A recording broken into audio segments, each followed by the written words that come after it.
les gens de mon âge qui sont d'après-guerre, ils demandaient à leur père, leur grand-père, qu'est-ce que tu as fait pendant la guerre? Est-ce que tu as dénoncé le nazisme, toutes ces choses-là?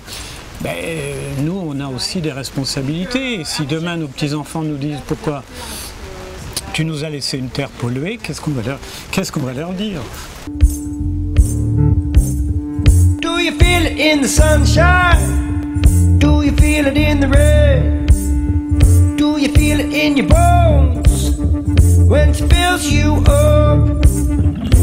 C'est fantastique parce qu'il y a un ensemble d'ateliers qui sont organisés ici entre des bars HLM, en plein milieu sur l'autoroute. Il y a ces quelques mètres carrés de verdure. Il y a des personnes éminentes de la permaculture qui sont venues nous faire des conférences.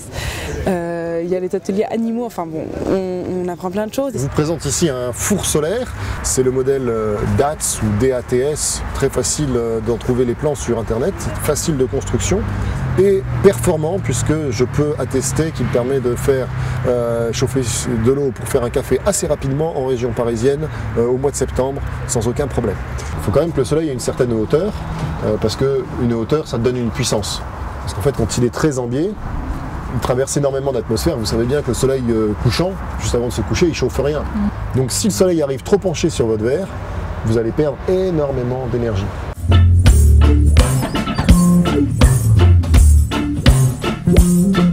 Alors ici nous sommes aux automnales de la permaculture, donc c'est un week-end qui a été organisé par l'association Brin de Paille. La permaculture, on va dire, c'est une philosophie évidemment écologiste et avant tout une science de l'aménagement, c'est-à-dire comment j'aménage mon écosystème, qu'il soit naturel, mais comme j'y suis, il est aussi humain, pour respecter les 3 valeurs fondamentales de la permaculture qui sont respect de la terre, respect de l'humain et partage équitable.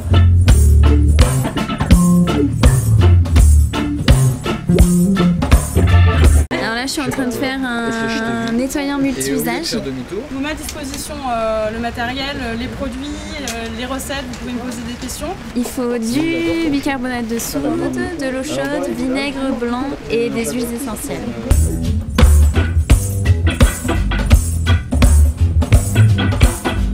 Avant, je ne l'aurais pas fait chez moi, mais maintenant que j'ai fait cet atelier, peut-être ça va m'encourager à le faire chez moi. On est de plus en plus entassé, de plus en plus pollué, de plus en plus dans le stress. Maintenant, il y a un nouveau mot, on dit qu'il y a certains cadres qui sont victimes du burn-out. C'est ça la régression. Et pour moi, le progrès, c'est d'aller vers un mode de vie de plus en plus détendu, de plus en plus calme, de plus en plus épanouissant.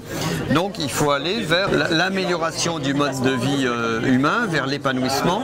Et ça, c'est le véritable progrès. Beaucoup de gens qui sont venus ici ne connaissaient pas vraiment la permaculture et notre objectif c'était vraiment de toucher pas uniquement les gens déjà du milieu écologiste mais vraiment d'autres personnes et le réseau du bouche à oreille a bien marché donc on est vraiment content.